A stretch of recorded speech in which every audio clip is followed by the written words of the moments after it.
Oh, my bad. I had it on mute. I had it on mute. My bad, y'all. I had it on mute. Let me start over.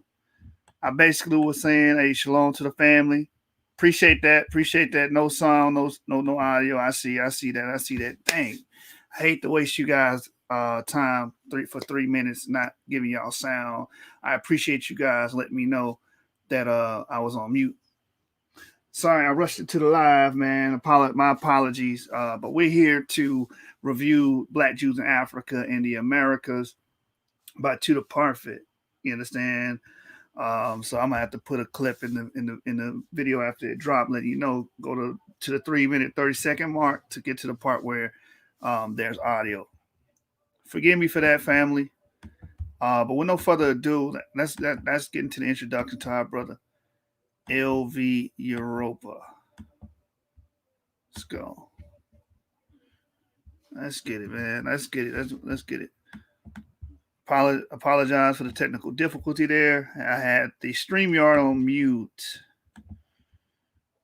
Let me go ahead and start this over and let you guys hear this.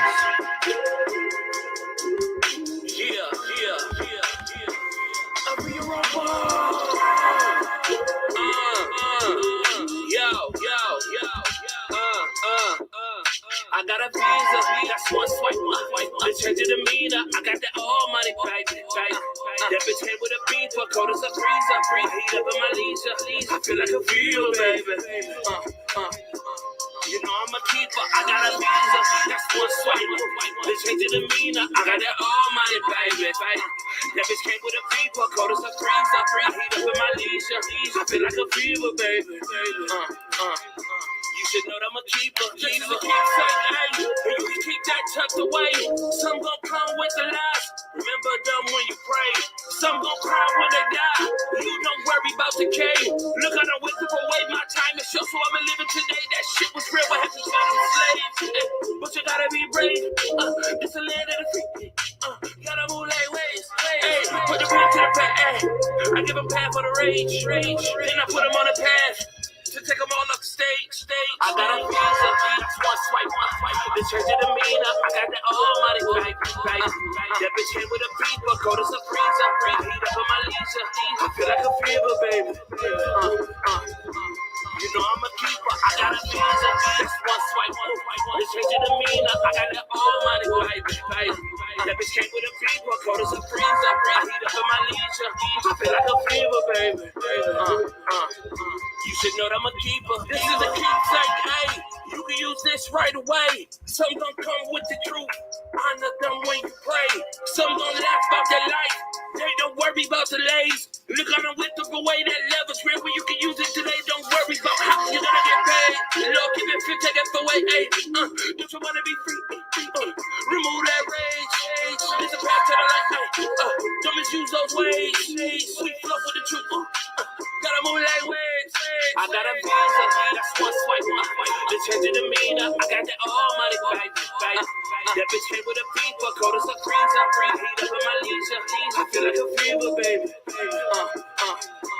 You know I'm a keeper, I got a visa, that's one swipe. The change of demeanor, I got that all money, baby.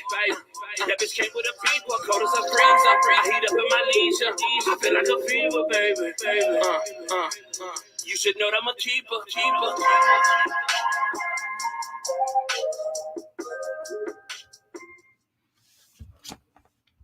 Shout out to LV Europa. Shout out to our brother providing powerful, impactful music, you know what I'm saying, that we can share on the airwaves and get that brother name out there, man. Support your talented brothers that can actually do this music thing and take it seriously. You know what I'm saying? So shout out to our brother LV Europa TV. Talk to me nice. Let's get it. All right, so we got Scott Garrett Headley. Yeah, just hit us up on Facebook. You can hit me up on Facebook. Yashu Ben Izakar. It's spelled with a J. You can hit me up on Facebook, or you can go to the Facebook group and leave a comment telling us exactly what you want to do your show on, and me or the CEO can actually host your show, and it'll be your show. You can come on here and speak your mind, give your perspective on the topic that you want to talk about, unabated, uninterrupted, and you can dictate what actually goes on during your slot. Because you asked, can I get on to talk about the slave narrative of Jeffrey Brace whenever you have a free slot? Absolutely, brother. We welcome that. We encourage that. Anybody that wants to bring information or presentation or give their perspective, their testimony, whatever, you can use this channel to do so.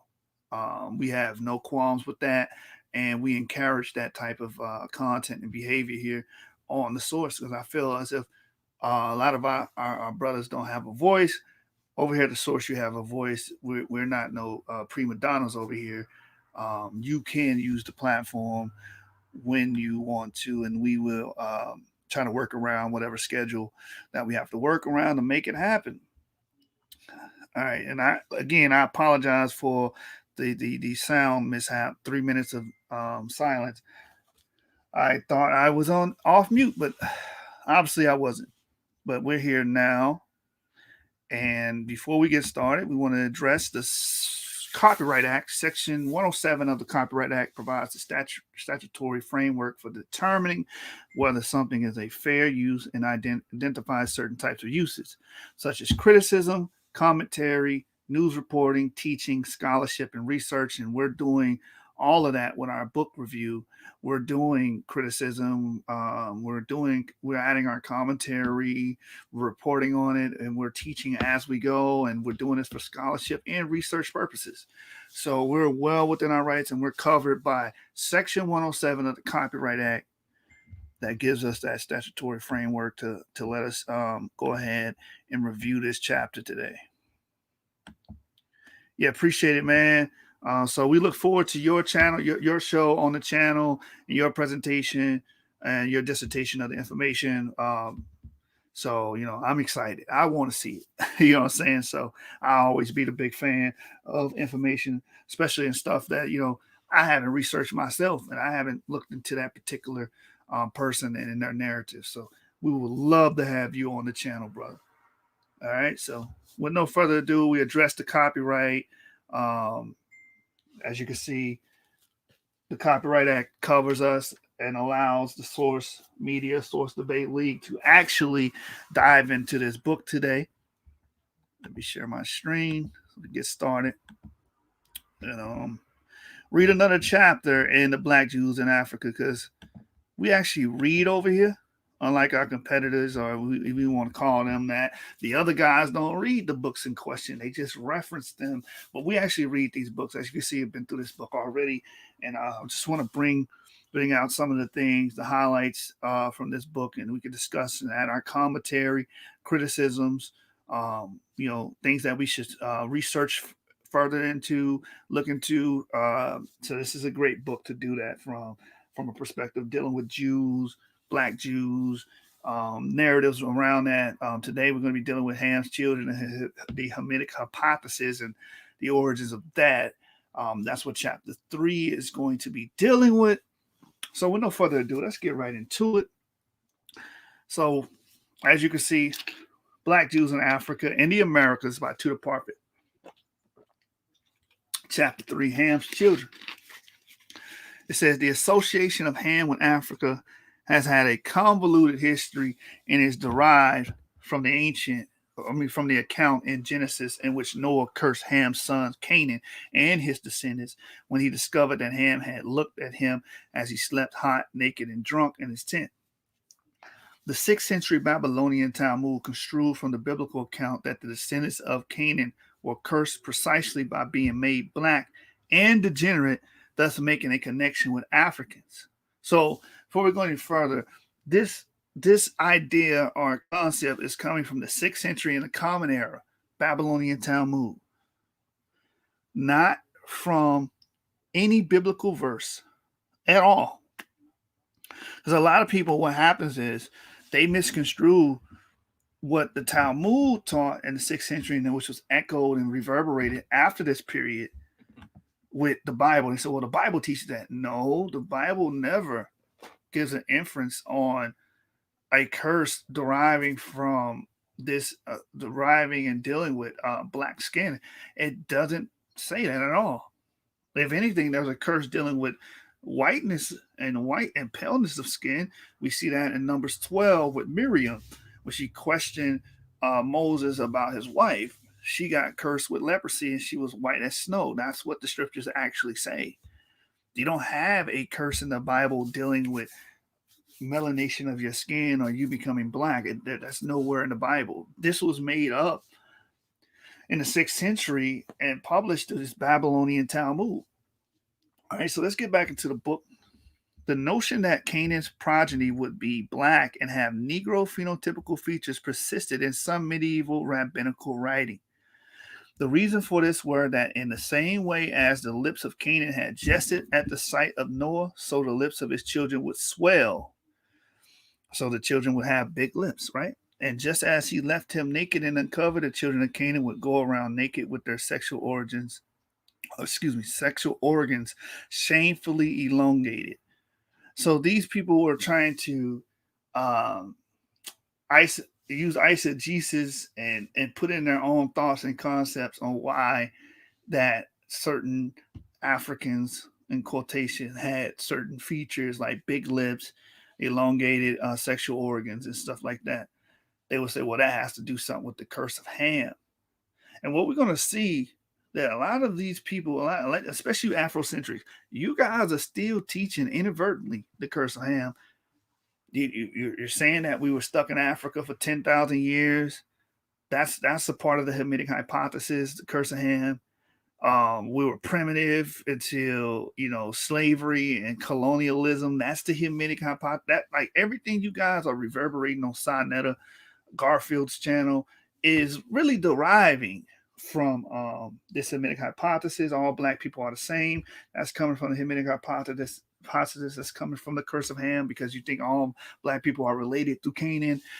So you guys are teaching this inadvertently.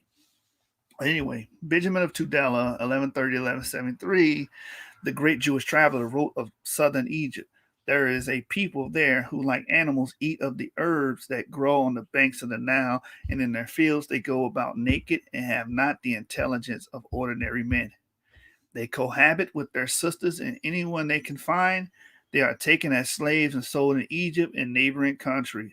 These sons of Ham are black slaves. You understand? So we had this idea, the ideology being pushed that blackness equated to slavery. Why? Because they were saying that these people are the sons of Canaan and they have the curse on them. The curse means they have to be slaves. That's how they were interpreting this scripture and interpreting what they had got from the Babylonian Talmud. In medieval times, the association of Ham with Africa and Africans was not consistent. Even early modern sources were just as likely to associate Ham with the races of giants, pagan gods such as Pan, or with kings' genealogies as with Africa. The descendants of Ham were invoked, for instance, to explain social and class discrimination in Europe, where Ham was identified as the ancestors of the European serfs. So again, that was a variegation with what they were teaching about the descendants of Ham. It wasn't all cohesive. It wasn't all uniform. A lot of what was being said and spread around about Ham was different. So you even had, like, they brought up European serfs, which they would say, well, if you're a slave, then you're the descendant of Canaan, which is, what's the word for it? Not intelligible. Like, you can't say someone, just because someone's a slave or a servant, that he automatically descends from Canaan. And we have this same issue today. We have the same issue within the community today. You have these Latino only Israelites that go around saying, well, we know you guys are Canaan because you're Negroes, and Negroes are Canaan because they were cursed with blackness. So it's like they're using this as a reference frame. They're using the Babylonian Talmud as a reference frame, and they probably never opened the Babylonian Talmud, but they're using it as a reference frame because they're reverberating the sentiments from it. Because you don't find this explanation or description, rather, in the biblical book itself. All right. This comes much later. This ideology comes much later. It says, but broadly speaking, Ham was gradually identified for many people as the ancestors of Africans, as he was, for instance, in the influential writing of Leo Africanus. So we have this ideology being reverberated on the earth that and taught in the earth that all Africans come from Ham. And that's that same concept that we use with modern racial theory. All Africans are the same. But when we study DNA, when we study haplotypes, and we get a grasp on the genome, we can clearly see that Africans are a hodgepodge of Y chromosomes. You understand? It's different Y chromosomes. You have haplogroup R, R1b. R1b is a Western European haplogroup. You understand? You have I there. I is also a European haplogroup. You have T coming from the Middle East. So you have these different Y chromosomes going through Africa. Obviously, they're not all the same. You have A and B, which are the Paleo Africans, your Khoi, Forest People, Bushmen, which are the originals, right?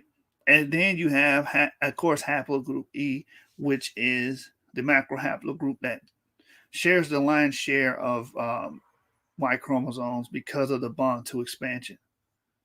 You understand? So there's a variegation of Y chromosomes there. So everybody can't be the descendants of Ham. They can't.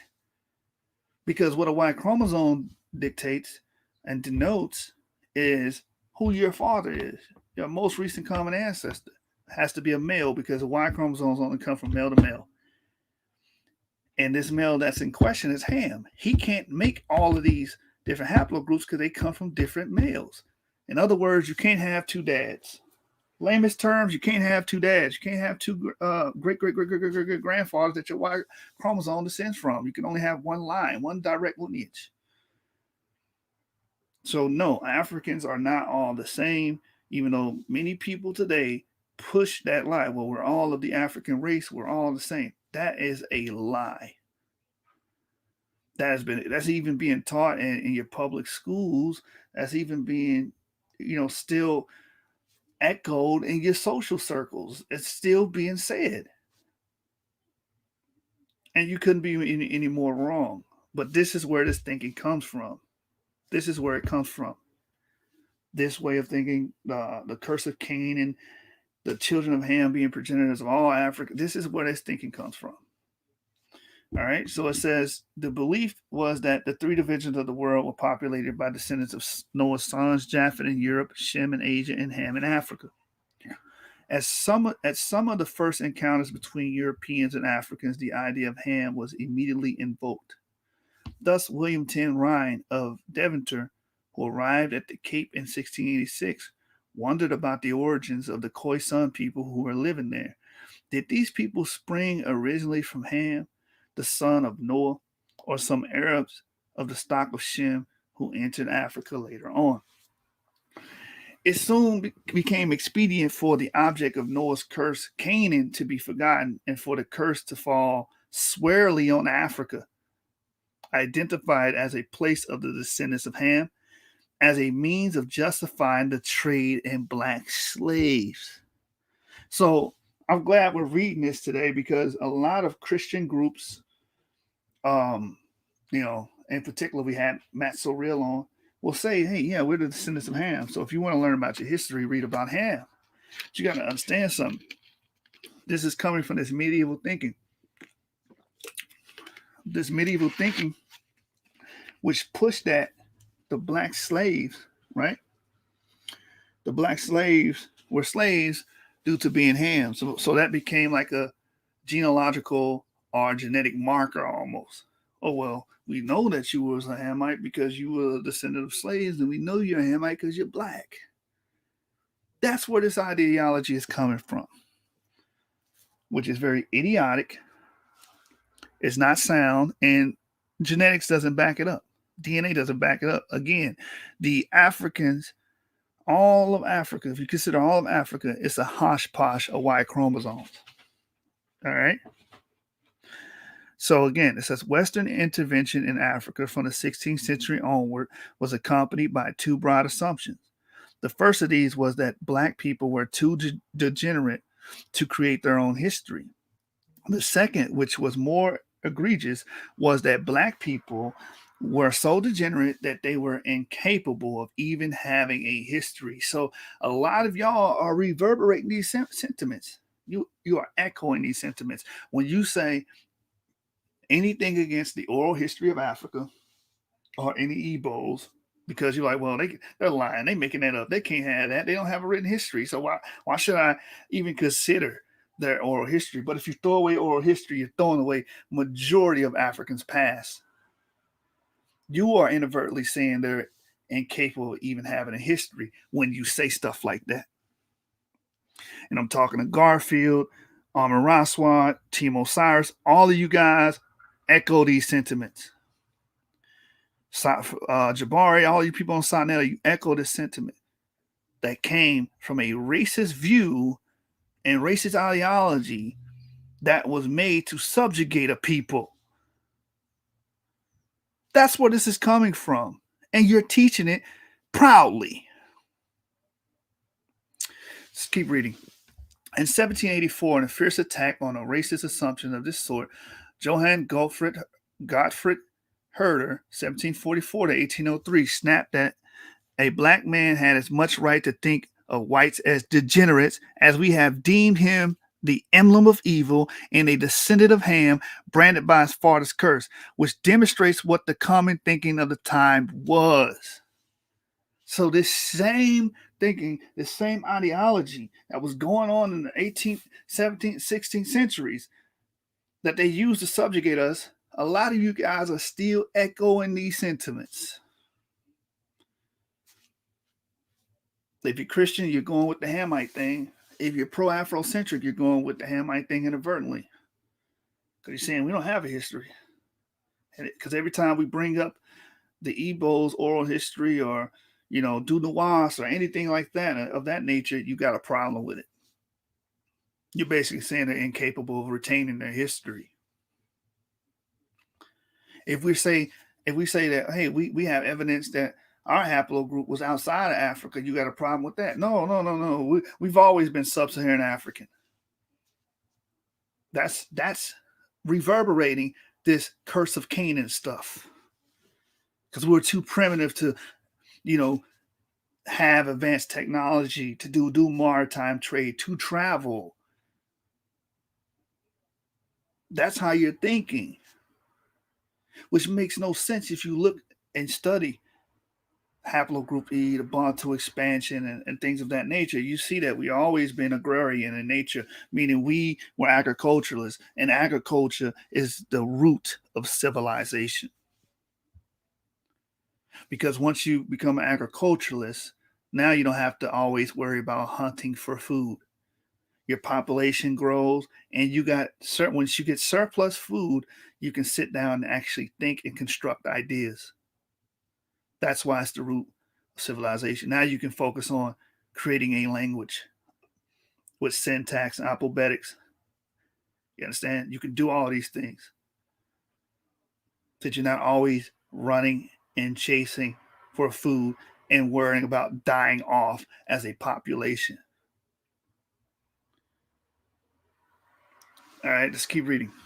British attitudes toward black Africans in the 19th century were in part formed in reaction to accounts of French travelers and Egyptologists who had flocked to Egypt after Napoleon's expedition of 1799, some of whom had credited the glories of ancient Egypt to Negroes.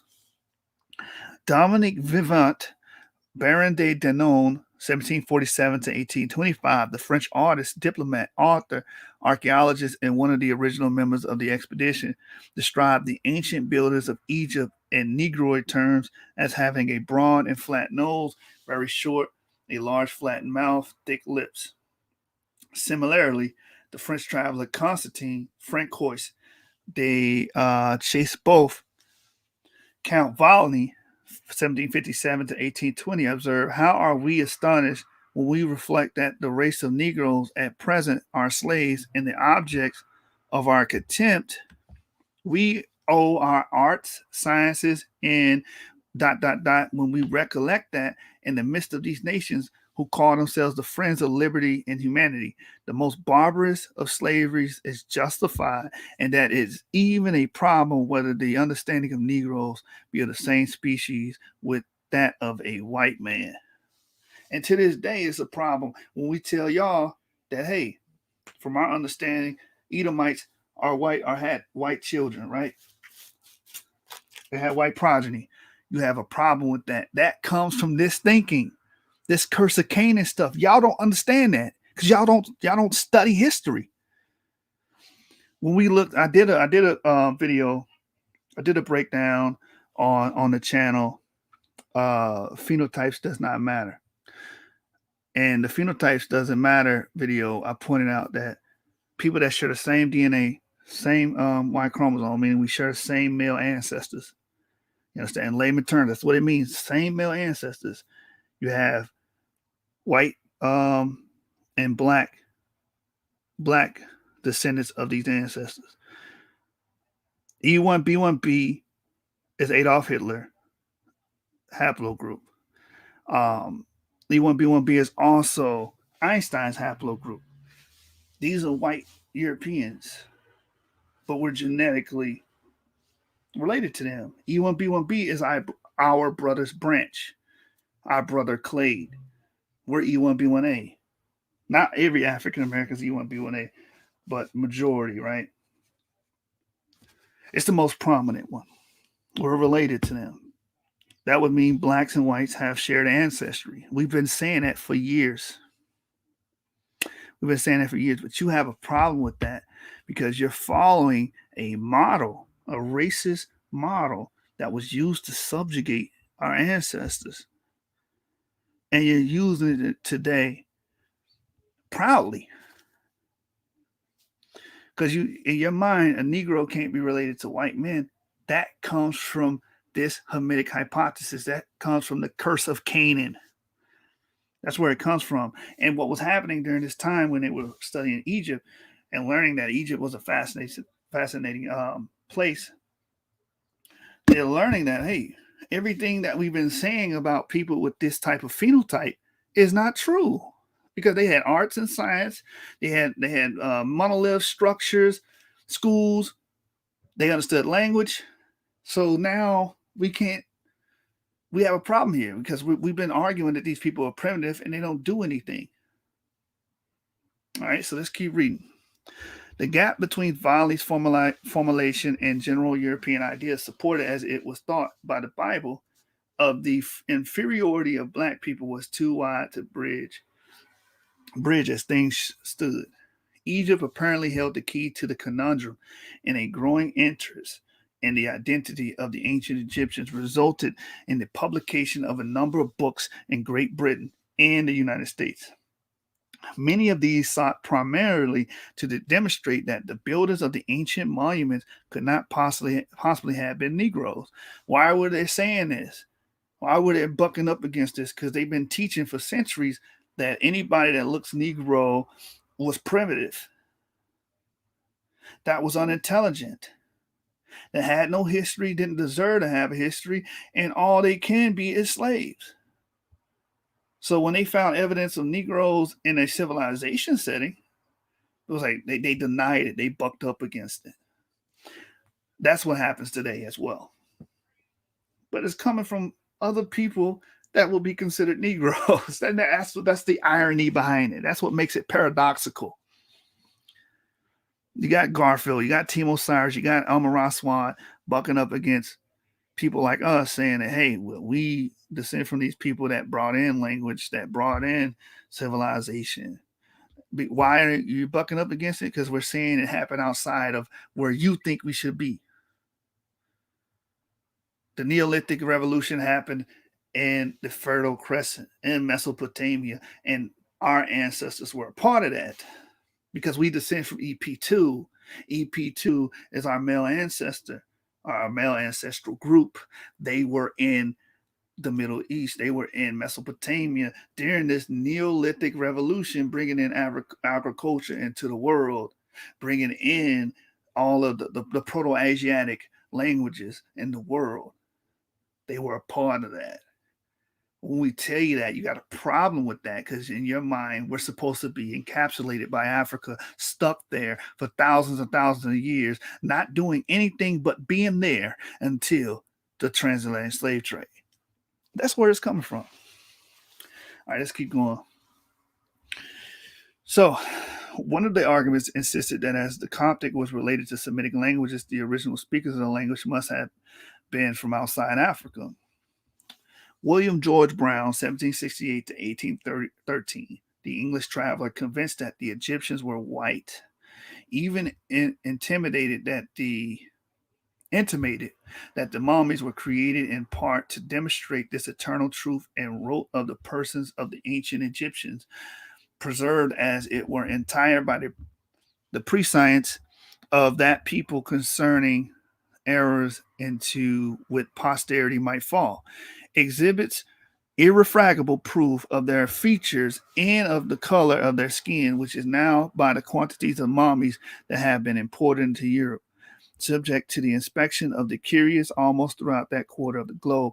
This resurrection of witnesses also evinces that the Copts are their genuine descendants and preserve a family likeness in their complexion of dusky brown, dark hair and eyes, lips sometimes thick, but the nose is often aquiline, and others marks of total dissimilitude between them and the Negro race. So what they were doing was looking at the mummies and basically saying, well, these mummies have a Caucasian cast, right? They look Caucasian, so therefore they're not the same as these other Negro blacks.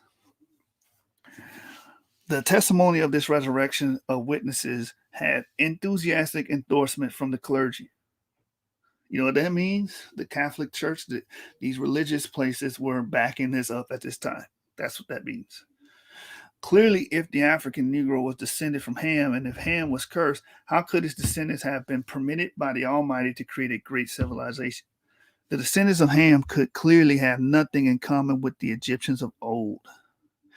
The concept of the Negro being the descendant of Ham and carrying in his flesh the stigma of Noah's curse permitted the enslavement of blacks following the biblical injunction that a servant of servants shall he be. So this is what they were doing.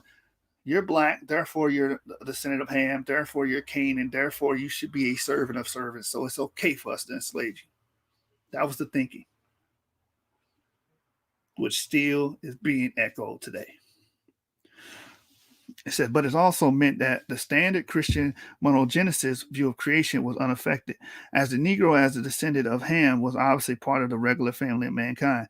As far as ancient Egyptians were concerned, a solution was found in the biblical passage that explained that they were, in fact, descended from Mizraim, another son of Ham. As Reverend M. Russell of St. John's College, Oxford, observed, in the sacred writings of the Hebrews, Egypt, is called Mizraim, the name of which is applied to Egypt by the Arabs of the present day. As this discourse developed, it became axiomatic that the color black was an outward symbol of worthlessness and degradation. Worthlessness and degradation. Again, this sentiment is what you guys reverberate every day on the channel when you say we are nothing but these people that was trapped in Africa, primitive, naked, not doing anything for 10,000 years. This is where this thinking comes from. In 1857, James H. Sloan, an American Presbyterian minister, noted, all Ham's posterity are either black or dark colored, and thus bear upon their countenance the mark of inferiority which God put upon their progenitor. Black, restrained, despised, bowed down, as the words used to express the condition and place of Ham's children, bearing the mask of degradation on their skin. There we go. So again, this was being taught by a Presbyterian minister. This is what was being taught. Justifying slavery, justifying the treatment of quote-unquote black slaves. This is what was being taught. Bishop Thomas Newton, 1704-1782, Dean of St. Paul's Cathedral and chaplain of George II, drew upon an entry in the Bible dictionary of the French biblical scholar Augustin Calmet, 1672 to 757, based in part on the work by the Persian historian Abu Ja'far Muhammad ibn Jarir al-Tabari, 838 to 923, which explained that the effect of Noah's having cursed Ham and Canaan was that not only their posterity became subject to their brethren and was born, as we may say, in slavery, but likewise that the color of their skin suddenly became black. For they, the Arabs, maintained that all the blacks descend from Ham and Canaan. Where were they getting this from? The Talmud. They came in the 6th century. Tabari wrote this in the 9th century. He obviously is drawing from the 6th century source that created this notion that the sons of Canaan were black and they were slaves. So what they would do, they say, well, all these black people were made to be slaves because they're the sons of Canaan. It says the idea that blackness was an immediate consequence of the curse that all blacks were born into slavery and that all blacks descended from Ham was a useful pro-slavery argument. A useful pro-slavery argument. A useful pro-slavery argument. And you guys are using this same line of logic today. A line of logic that was used to debase and subjugate a people. It says, in this way, to use Whitford's term, a pro-slavery Frankenstein creation was brought into being. The peak in the international trafficking of slaves was reached at the end of the 18th century. This coincided with the growing prevalence of the use of the curse of Ham as a biblical justification for the permanent enslavement of black people. In the United States, where slavery was profitable and permitted, in American school of anthropology rose to defend its morals and ethical basis.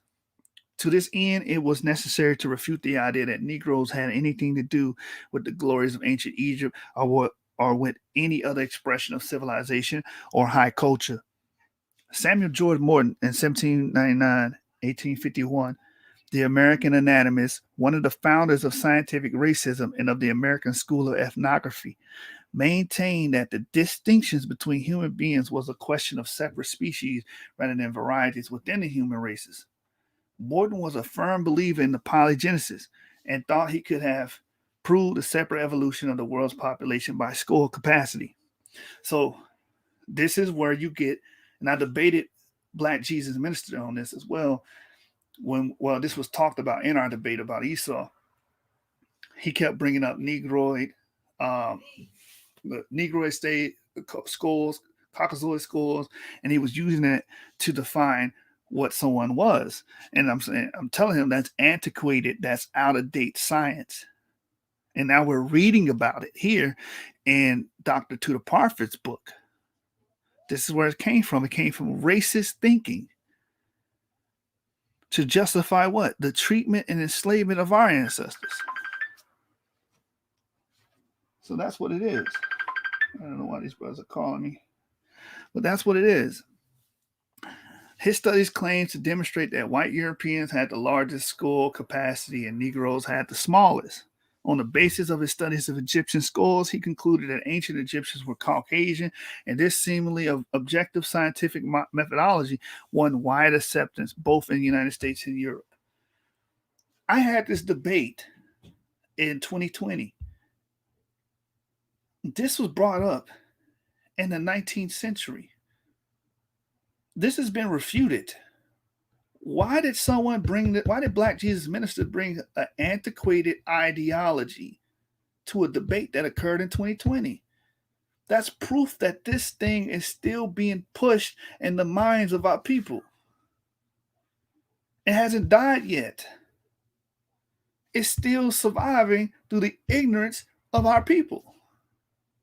I had a debate in 2020 with Black Jesus Minister, right? And he brought this up as a point of contention, as if it was sound. And not only is this pseudoscience, it's racist. And it was brought up to debase anyone that would have a Negroid, quote unquote, phenotype or skull. And you use that. in a 2020 debate. Come on, man. That just speaks volumes. It says, one wide acceptance both in the United States and Europe, confirming as it did the innate superiority of Caucasians as comparing to black Africans, their natural slaves. The heretical argument of polygenesis became rather fashionable by the mid-19th century. In 1848, Charles Hamilton Smith published The Natural History of the Human Species, which argued that Mongolians, Caucasians, and Negroes were the three distinct human types and had a totally separate creations. This that was written in 1848 was being used in an argument in 2020. I just want my audience to understand that this thing is still alive amongst our people, and that's why we work day and night to bring forth the information so we can help add some balance to the game, because there's too much ignorance out there and not enough educators. You understand? Like the Bible says, the laborers be few. The laborers be few. There's plenty of work, but the laborers be few. It's not enough of us doing this. And that's just point blank. It says, subsequently, the supporters of the Confederacy during the American Civil War, 1861-1865, made constant reference to the polygenesis argument, which also attracted Sir Richard Burton, 1821-1890. So the Confederate Army was using this polygenesis argument that we are different people, and that justifies the enslavement of these people. And a lot of you guys voted for the progeny, which is the Democratic Party. You voted for them, and this is their history. This is the exploring Orientalists. Indeed, polygenesis became the thinking man's creed as a derisive passage from the biography of the Scottish anatomist Robert Knox, 1791 to 1862, suggests. Looking upon the human family at large, it might well be asked, were the Southern Islanders luxuriating upon their enemies, warm vitals, or an occasional relish of cold missionary? The Eskimo, peering out from beneath his bare skin coverings like a timid hedgehog, yet feeding with a 40-person stomachic power on whale blubber. The black ebony African in his nude, chewing the sugar cane. The countless family of deep olive sooty and ochre red, grandly feathered and tattooed, some with nose rings like the Durham ox, others with lower lips fashioned like egg cups, or seeking beauty in paint, mutilation, and deformity. Fetish worshippers and other analyzed anthropoids. Were all these sprung from the loves of Adam and Eve, and were they to be hailed of the same stock as Socrates, Galileo, and Newton? So he's looking at these people, the Eskimos, which are the North American Indian tribes that had also dark skin as well, and he's looking at these quote-unquote Africans. Remember, he said they had olive skin, but they had olive skin back then. A lot of people be confused with olive skin. During that time, when they said olive skin, they're talking about brown to dark. That's what they're talking about. If they said you had olive skin, they mean a brownish to dark color, because he's describing Africans, quote-unquote, right? And he's speaking in a pejorative way about them, about their features. And he's questioning if they even came from Adam and Eve based on how they look. This is why I did a video, phenotypes does not matter. You can be related to someone that looks completely different from you. The Japanese, the Tibet, the Ano people of Japan and Tibet, and the Andaman Islanders are a great example. They all are from haplogroup D, M174, and they look completely different. They look completely different, but they're all related. So this way of thinking has been destroyed with the study of genetics. Problem is, ignorance is bliss. Ignorance is abound. Everyone's ignorant. So it's like, even though the studies have been done and these doctrines have been crushed, they still persist today.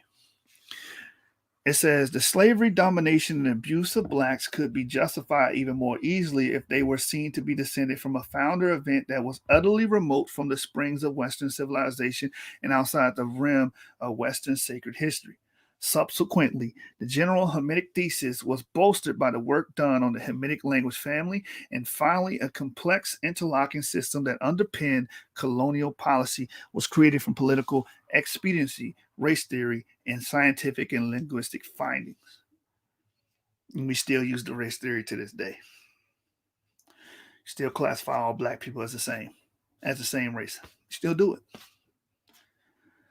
Reading on, from the end of the 18th century, biblical history and what was becoming known of the history of Egypt was conscripted in such a way as to make white Europeans the legitimate heirs of these histories, neatly excluding black Negro Africans from the Eurocentric framework, while preparing the ground for conferral of a ready-made history on certain other groups of favored Africans. Now, the key point I want to bring from that paragraph is it says, making white Europeans the legitimate heirs of these histories, neatly excluding the black Negro Africans. This is the main argument a lot of you guys have when we claim to be Israelites or Jews. Well, the Jews are white people. Just look at them. That's your argument. And you're a Negro. Just look at you. Your whole argument is based on how we look. It's not based on historicity. It's not based on archaeology. It's not based on DNA. It's based on how we look. We have plenty and countless videos of you guys saying this verbatim. This is where that thinking comes from. And that's what we're exposing today here on The Source. Hit that like button, subscribe to The Source Debate League on YouTube, and join our Facebook group on Facebook, Source Debate League on Facebook, with the blue background, not with the red background, and add a comment and let us know if you want to be a judge, debater, or you want to present information on the channel. The channel is open to each and every one of you. Back to the book. It says, as the exploration and subjugation of Western Africa continued, and as European commercial and imperial interests changed and developed, and as attitudes towards slavery softened and changed, so an explanation for this history or non-history origins and relative status of different African peoples became more urgently required. The Hamitic theory was there to help out. Ethnographers and theologians now started to argue that the biblical Ham and his progeny, the Egyptians and others, were in fact white, thus claiming the wonders of ancient Egypt for Europe's racial ancestors. A discourse now developed in which only Ham's youngest son, Canaan, was black at all. It was only his offspring that populated sub-Saharan Africa and who were cursed. Who were cursed. So again, this is what you guys teach. That we are the sub-Saharan Africans. We were stuck there forever. And that's it. That's our history. Reading on, Hamites now began to refer to a variety of light-skinned peoples who included the ancient Egyptians, Phoenicians, Canaanites, Ethiopians, and Israelites. And the whole era behind this, the erroneous nature behind this, is based on the fact that you're still judging people on how they look and not on their own genealogical records and their own ancestry. The Hamitic hypothesis became vital. We're on page 34, by the way. The Hamitic hypothesis became a vital tool in the task of differentiating between African societies and the critical colonial task of rewriting African history. At the first encounter, Western travelers were of the view that the people they encountered were undifferentiated. However, it soon became clear that there were, after all, some aspects of African culture and society that stuck out as being different and relatively sophisticated. Explorers and missionaries found a wide variety of physical types in their travels, and through an ethnocentric process, placed particular value upon those that looked most like them. These were declared to be of Hamitic descent and believed to be capable of superior achievements. And this is how you know we're not teaching the Hamitic hypothesis, because we don't teach that the people that we're calling superior have these achievements Ham. We don't teach that at all. And we don't teach it just based off achievements anyway. We teach it we teach who's Shem based off genealogy, ancestral records, oral testimony, archaeology, and DNA. That's what we use. You guys are using the Hamitic hypothesis because you're just basing it off on how someone looks, therefore they have to be X, Y, and Z. It says whatever real civilizing progress Africans had made, it was argued, was due to these foreign invading Hamites. Thus, in a distortion that had some obvious value for invading Western colonists, the high points of African history were presented as belonging exclusively to its historical invaders. A paradigm was established justifying Western colonial intervention in the continent and establishing the majority of Africans, the not Hamites, as inferior, debased, and worthy of subjugation. The idea that the Negro either in the past or present possessed any artistic or intellectual achievement was rejected. And what did I say earlier? You guys are teaching this still. Because when we say, hey, that we were these people doing maritime trade, we find this DNA in Corsica, which is off of Italy 7,000 years ago, you bat an eye at that. You got a problem with that. Why? Why would that make you upset? That your ancestors achieved something great. When we say that the EP2 are the progenitors of the Proto-Asiatic languages, per the PhD, Dr. Muntaza Ibrahim, which is a Sudanese geneticist, why do you have an issue with that? Because this ideology is in your head. Well, we can't do none of that. We don't possess any artistic or intellectual achievement. So you automatically reject it. This is where it's coming from. The Hamitic theory denied him forever the possibility of being in control of his own destiny. The paradigm was designed in Homi Bhabha's phrase to construe the colonized as a population of degenerate types on the basis of racial origin in order to justify conquest and to establish systems of administration and instruction. So that was the purpose behind this. It was used as a weapon to colonize Africa, enslave its progeny, and send them over here and subjugate them and debase them. It says the Hamitic race was now constructed as a subgroup of the Caucasian race and included populations in Northeast and West Africa, the Horn of Africa, and Southern Arabia. The hypothesis suggested that those Africans whose roots could be shown to be outside of Africa or in the northern or eastern periphery of Africa, and thus with close links to lands beyond Africa and who most resemble Europeans, had once been advanced peoples. Even if, with the passage of time and their intermingling with Negro stock, they had degenerated. A good deal of Western investigation of the racial nature of Hamitic tribes was thus associated with the establishing sameness between them and the Europeans and difference between Europeans and Negroes. This was also a way of proposing that these superior Africans had some kind of link, no matter how tenuous, with their colonial European masters and their sacred history, and indeed with the rest of mankind, while Negroid Africans had no such links. J.C. Pritchard, 1786 to 1848, the polymathic British ethnologist, summed it up as thus: tribes having what is termed the Negro character in the most striking degree are the least civilized. The Pepos, Bisagos, Igbos, who are in the greatest degree remarkable for deformed countenance, projecting jaws, flat foreheads, and for other Negro peculiarities, are the most savage and morally degraded of the natives hitherto described. The converse of this remark is applicable to all the most civilized races, the Fulas, the Mandingo, and some of the Dahomis into the Akan nations have, as far as form is concerned, nearly European countenances and corresponding configuration of the head.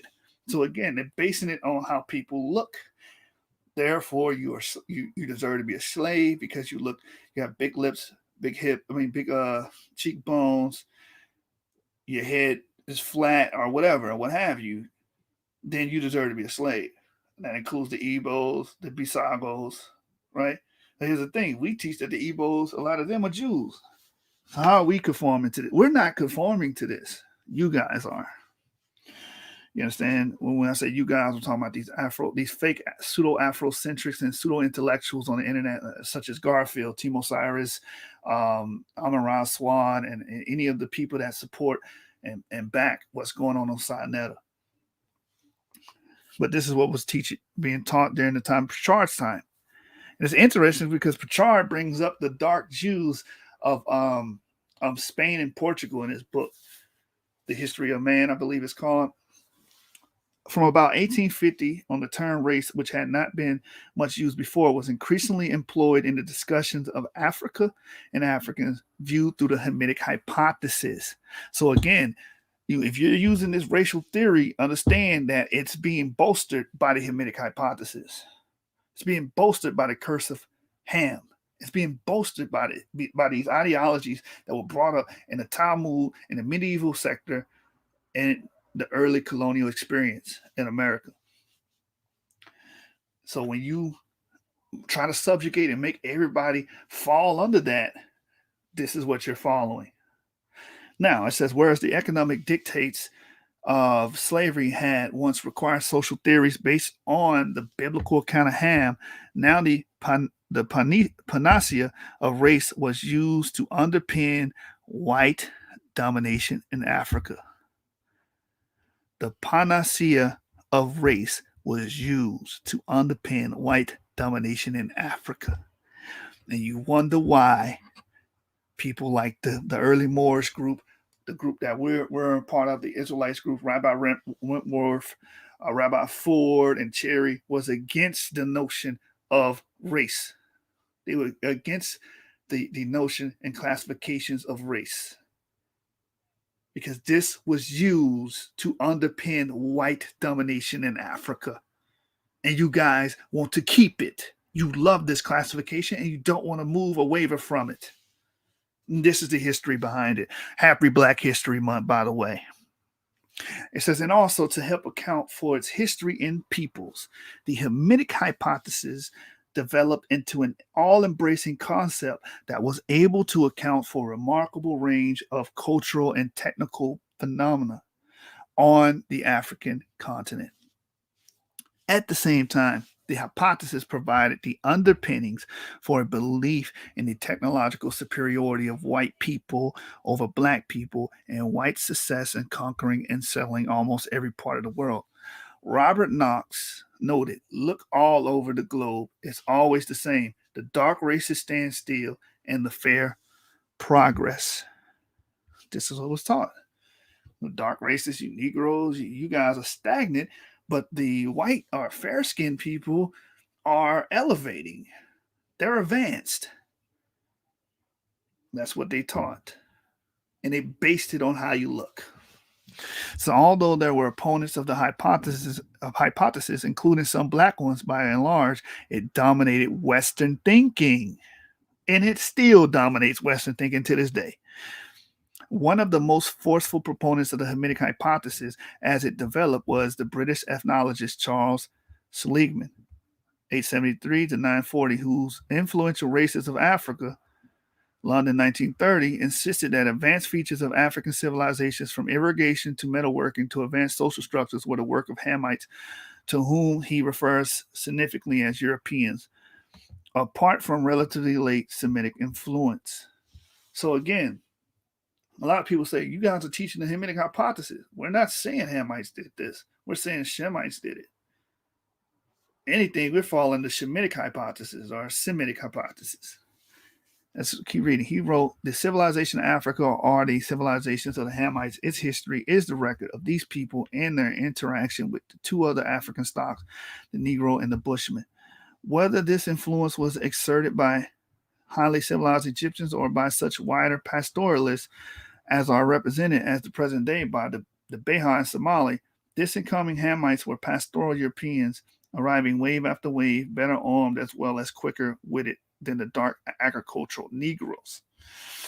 So that's what was being taught, and we teach the total opposite. We teach that these people that was coming down, like in the Bantu expansion with iron metallurgy, right, with these foreign, southwestern Asian fruits like melons, bananas, and cereals and grains, chickens, humpback cattle, right, which are all southwestern origin, by the way.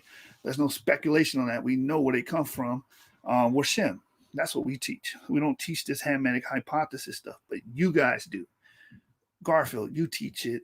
The Team Osiris guys teach it, and the Amara Swad teach it. When you say that we can't be anything else but these primitive blacks that were stuck there until slavery.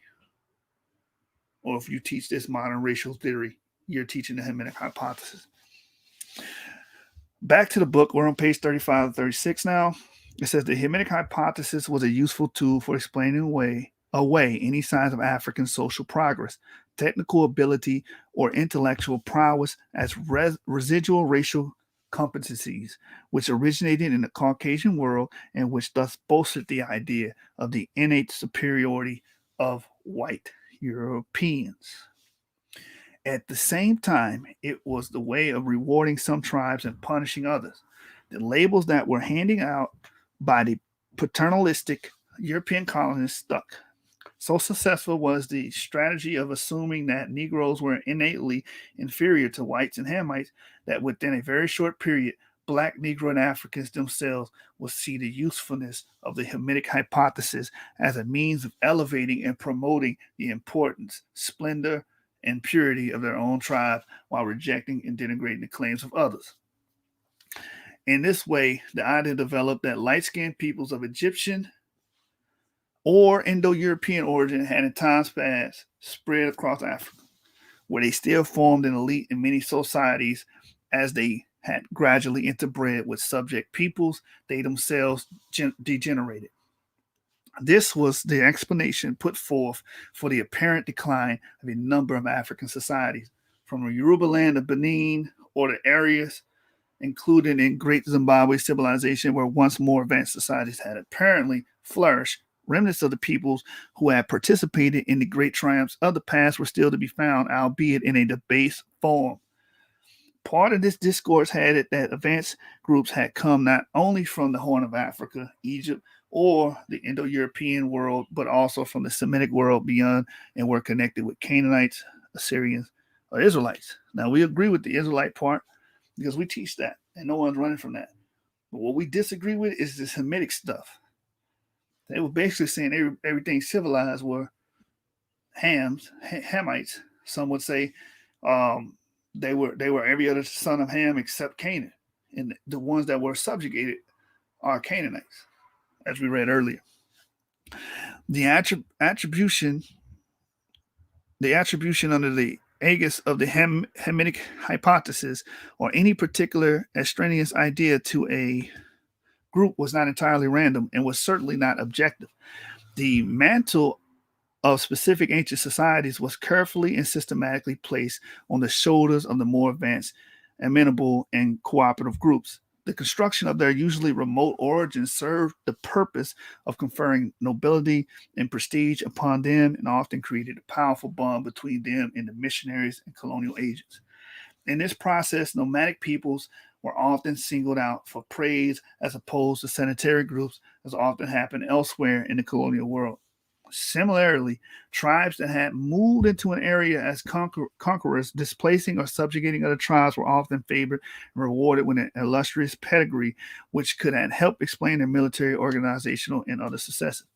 This process formed a probably unthinking part of the widespread colonial tactic of divide and rule. The favored groups were positioned in an intermediary role between whites and other black Africans and were given an intermediate color coding. As it happens, this color coding corresponds broadly to that given to Jews in medieval European discourse, and since as well in the United States, South Africa, Australia, elsewhere, which placed from them too in the intermediate position between black and white, which is very interesting to me, and I believe that stands out to me because we've done a lot of studies. And even this chapter, his first chapter, brings out the Jews being regarded as black individuals or having brown skin. Let's read on. Subtler distinctions were also created within the Hamitic hypothesis based upon biblical ideas and upon comparisons with ethnologies of the Bible. The religious and social systems of favorite groups were frequently compared to features of the religions mentioned in the Bible, and the assumptions was often made that such and such religion or cultural trait was derived directly from an Israelite model, from the worship of Baal mentions in the Bible, or from the biblical description of the Moabites, Canaanites, or Egyptians, or from other individual or people referred to in the scriptures. In other cases, myths were invoked based upon classical models from lost Roman legions making their way south from Egypt, or upon the imagined wanderings of Alexander the Great and his armies in the African interior. It was This very way that paradigm was created that will be used time and again in the invention and construction of Jewish and Israelite identities throughout the African continent. All right, so let's keep going. It might be the end of it. The racial construction of Jews and Israelites throughout Africa overlaps with racial constructions of Hamitic pedigrees inherited in Hamitic hypothesis. But Jews and Israelites had been constructed in Africa long before the introduction of scientific racism at the beginning of the 19th century. So that's key. A lot of people saying, well, these people wouldn't think they were Jews until this particular point. That's not true. Again, Tudor Parfitt is an objective scholar. He's showing you pros and cons. Pros and cons. He's not saying, oh, this is all made up, all false, like a lot of you guys are trying to push. And this is why when he went to Garfield's channel and had that interview, Garfield had egg on his face because the man was telling him, hey, these African Americans, they have a claim. They have merit to their claim because some of these Jews could have been sold as slaves and distributed through the Americas. He said that. So anyway, again, these ideas of there being Jews in Africa existed way before the 19th century. It says from the first moments of colonial intervention in the continent in the 17th century and long before the range of medieval discourses. So before the medieval times when they were bringing up this curse of Ham stuff, before the colonial intervention, before any of these periods, you had the notion that Jews were in Africa. This act of racial construction was linked rather with the construction of Jews and Israelites out of local populations as an act of symbolic othering, which exported known minorities and the frontiers they represented throughout the colonized world from the Pacific Islands to the Americas. All right? Like we said, we read over here. We read over here. Tune in for the next part of the series. We will be dealing with chapter 4, Judaic practices and superior stock out of Black Jews in Africa and the Americas by Dr. Tudor Parfitt. Let's go. Let's get it. You know what I'm saying? And before we leave, I always like to go to Sarah Taib Carlene's book because it's just a quick cut to show what Tudor Parfitt said was true before any of this intervention happened. Before the colonial ideology happened about race, before the medieval intervention of the curse of Canaan and that being spread throughout the world, you had Jews or Israelites in that region. Was it Sarah Taib? You're not going to pull it up? Jews of North Africa is the book. And just the back, land me back on what Tudor Parfitt was saying. We're just going to go to her book real quick. There you go. Read. And we've read this. I pretty much read this because it's pertinent to keep reading this because it just shows you that what he's saying is true. And if you go to the beginning of the book, let me get to it. Not the preface, introduction, past that, right here.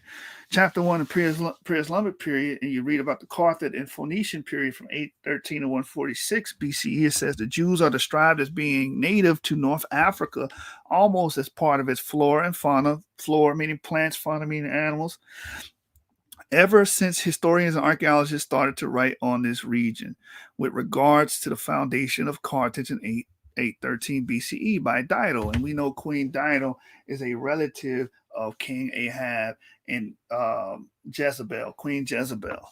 All right, so we're going to go from page 16 all the way to the Roman period, 146 BCE to 430 CE, 18 to 19. It says in 146 BC, the Romans conquered Carthage and settled in the most fertile regions of North Africa, which they proceeded to spread abundantly with salt, attempting to destroy all traces of the Phoenician period. To no avail, because according to St. Augustine, many centuries after the fall of Carthage, the peasants still spoke only Punic and practically not a word of Latin. Roman culture and language therefore never replaced the Phoenician culture and language that had everywhere taken root. This is probably due to the fact that the Romans literally reserved civilization to the cities, as per Lopez. But as Lopez mentioned, these Roman cities were too small, less than 2,000 souls, to promote the expansion of a great culture. Now, here's the point.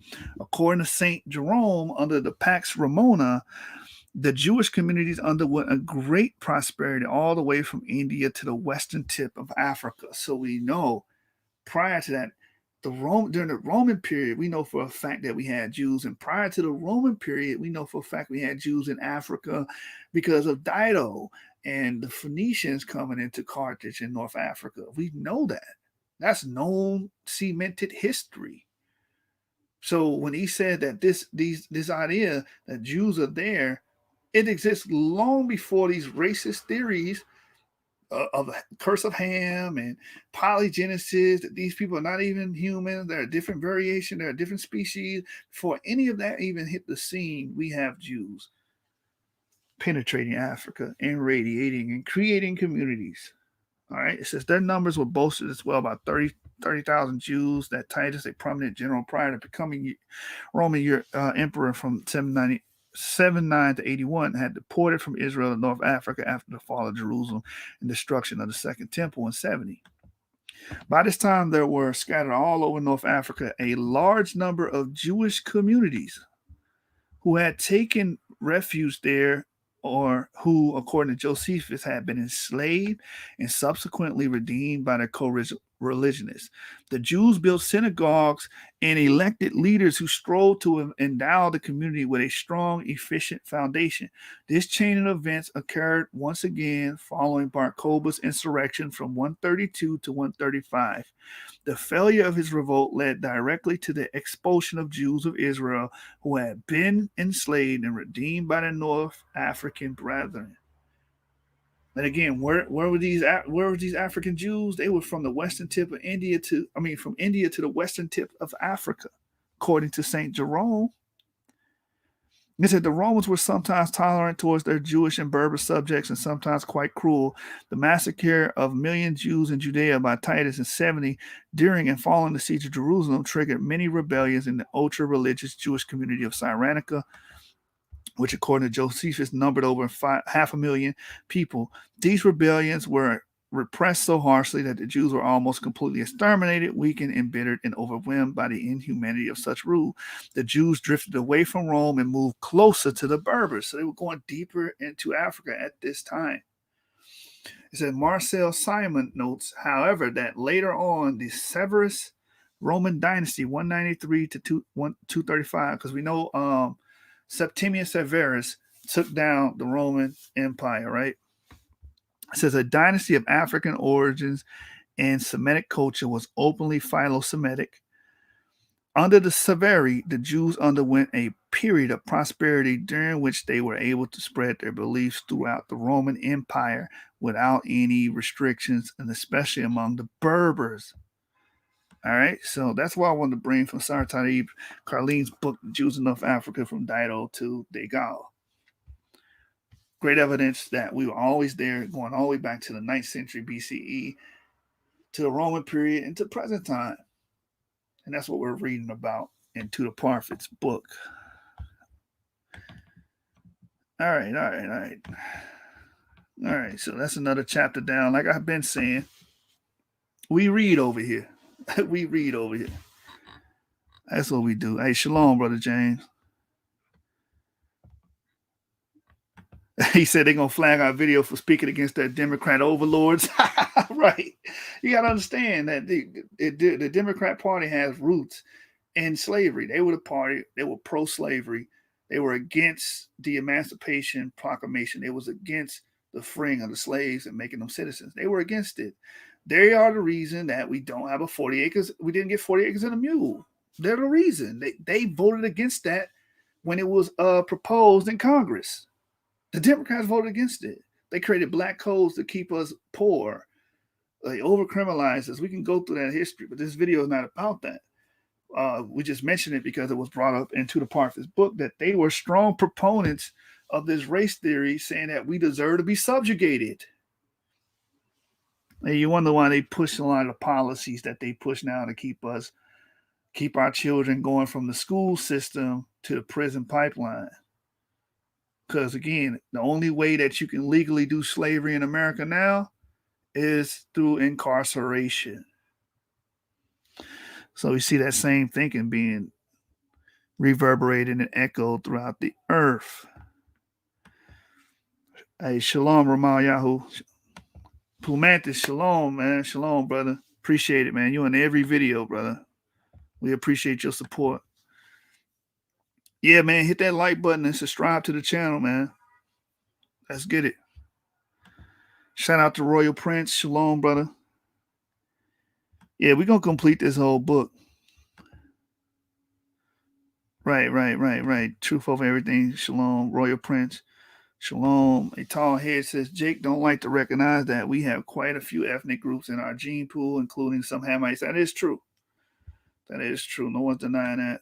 In our model, A and B, haplogroup A and B are Hamites. Abraham brought all this to ancient Kemet. Royal Prince, I'm assuming you are referring to the book of Josephus or Josephus' works. Shalom to James, the argument king. James says they don't like to look at genetics because they don't even understand it. That's a fact. They don't understand it. Right. Game Amp Me says ripe olives are brown and black. Yes. So when you go back to the 18th, 17th century, when they said someone has olive skin, they're talking about being brown or black. You know what I'm saying? Today it might mean something completely different, but during those times, if you read these old archaic papers, when they say that a person had olive skin, they're talking about someone being either brown or black. That's just evident. James says, them Afrocentrics be trying to teach when we came from Egypt, just like the Hamitic hypothesis says. Exactly. You're basically mimicking exactly what was being taught in the 1800s, 19th century science stuff. The same exact thing, same racist things, man. Right. They still think we deserve to be subjugated today, man. It's just crazy.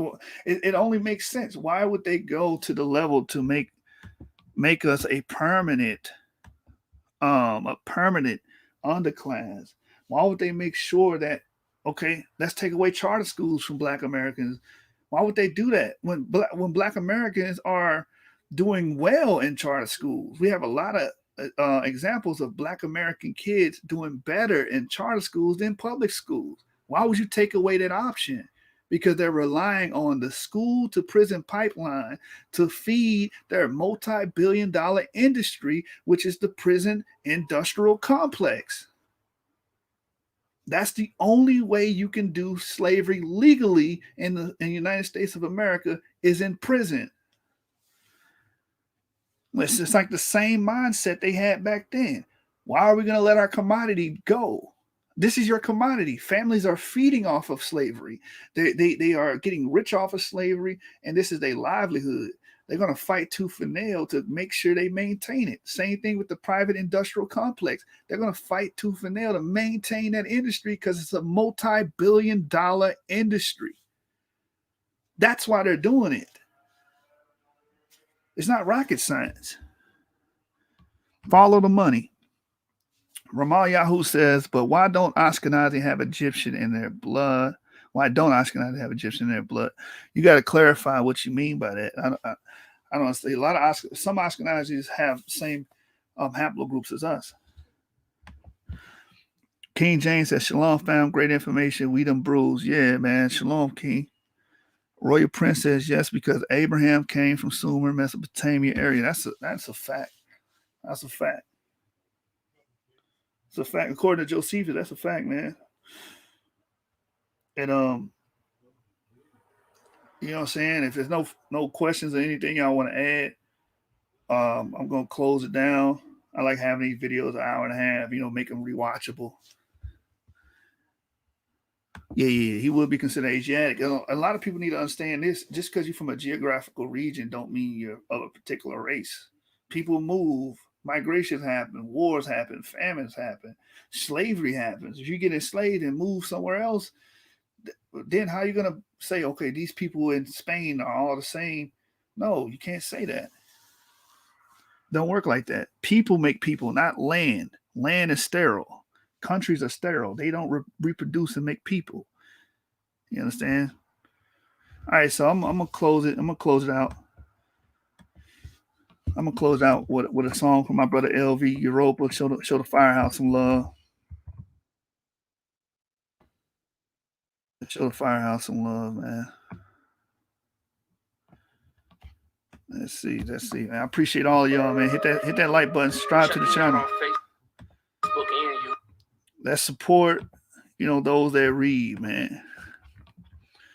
A lot of our people not reading. All right. Let me share my screen so we can show some love to our brother LV Europa. Talk to me nice. Let's get it. Europa Report TV, man. A little bit of something for everybody. Yo, test it. Just turn me up just a little bit. Yo, welcome to the interlude. Get it. When a passion hit the pad and turn to interviews, I might ask a question or two that bang on the interview.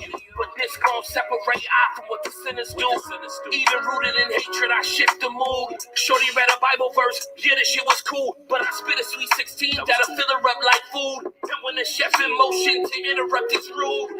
Pass me a plate, still so passional states in the passenger seats as we pass to the race. If the rose was gold, why is it cash that you chase? Built it brick by brick, even my casket is safe. More than secure, I spit more, if it's pure. They ask why I do the will. I just tell them it's my chores. Hit a choir, sing the chords. Stay on pitch to be mature. What's it for? You gotta stay tuned to see more. Hey, let me ask something. I might spare something. Hit the mall and just grab something. Yo, let me just ask something. I might hit the mall and just grab something. Run up in the bank and just bag something. I was in the streets, saw my last button. Yo, you ever sold dope before? Ever watched the green crow like a bubble saw? With love you can heal. Spin the wheel, gotta hope for more. Don't hold to a grudge you can't peel on an open sore. Gotta bend like a flower, but stay true to form. The world is your stage, and even you must to perform. Even when they hate, it's great. You gotta keep the calm. The truth don't bend, but gotta bend just to keep it formed. Is it important when your mind start important? Would you download the kids? Talk about distortion, but you firm in your belief. Your poison will be poison. Don't talk about relief if the streets where your boys is. If family matters, we can bypass the chatter, cause what matters is when we here for the hereafter. Have you heard? I heard the future will bring laughter, but you gotta close the books and live a new chapter. Hey, let me ask something. I might spare something. Hit the mall and just grab something. Yo, let me just ask something. I might hit the mall and just grab something. Run up in the bank and just bag something. I was in the streets, saw my last button.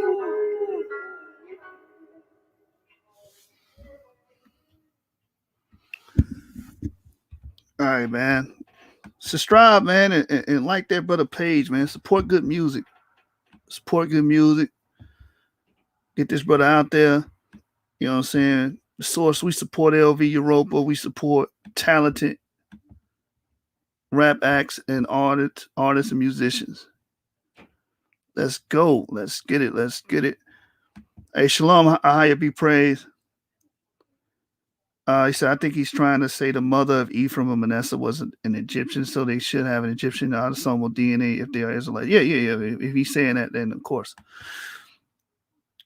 Right. You're right, Ahaya. Shout out to Ahaya, man. He be showing love, man. The brother, really the sixth man of the source. He really be G-checking y'all in the comment section.